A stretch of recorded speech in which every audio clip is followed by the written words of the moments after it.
എന്റെ സ്കൂൾ എന്റെ വിമാനം എന്ന വിഷയത്തിൽ ലിറ്റിൽ കൈറ്റ് വിറ്റേഴ്സ് സംയുക്തമായി സംഘടിപ്പിച്ച സംസ്ഥാനതല റീൽസ് നിർമ്മാണ മത്സരത്തിൽ ശ്രദ്ധേയമായ നേട്ടം കൈവരിച്ച Chalissery government higher secondary school പുരസ്കാരം ഏറ്റുവാങ്ങി. ശനിയാഴ്ച പാലക്കാട് നടന്ന ചടങ്ങിൽ കൈറ്റ് സിഇഒ അൻവർ സാദത്ത്, പൊതുവിദ്യാഭ്യാസ ഡയറക്ടർ NSK ഉമേഷ് എന്നിവർ ചേർന്ന് പുരസ്കാര വിതരണം നടത്തി. സ്കൂളിനെ പ്രതിനിധീകരിച്ച് ലിറ്റിൽ കൈറ്റ് മെന്റർ സന്തോഷ് ബാലകൃഷ്ണനും ലിറ്റിൽ കൈറ്റ് ടീമിനെ പ്രതിനിധീകരിച്ച് അദ്രിനാഥ് പുരസ്കാരം ഏറ്റുവാങ്ങി. 5000 രൂപയും പ്രശസ്തി പത്രവും ഉൾപ്പെടുന്നതാണ് ബഹുമതി.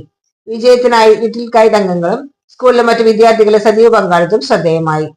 സംസ്ഥാന തലത്തിൽ 1555 സ്കൂൾ പങ്കെടുത്ത മത്സരത്തിൽ നിന്നാണ് ചാലിശ്ശേരി സ്കൂൾ മികച്ച നേട്ടം കൈവരിച്ചത്. തൃത്താല ഉപജില്ലയിൽ നിന്ന് അംഗീകാരം ലഭിച്ച ഏക സ്കൂൾ കൂടിയാണ് ചാലിശ്ശേരി. ലിറ്റിൽ കൈറ്റ് മെമ്പർമാരായ സന്തോഷ് ബാലകൃഷ്ണൻ, സ്മിത, കലാധ്യാപകൻ ഭാഗീഷ് എന്നിവരുടെ മാർഗനിർദ്ദേശവും സഹ അധ്യാപകരുടെയും വിദ്യാർത്ഥികളുടെയും സമഗ്രമായ കൂട്ടായ പരിശ്രമത്തിന്റെ ഫലമാണിതെന്ന് സ്കൂൾ അധികൃതർ പറഞ്ഞു.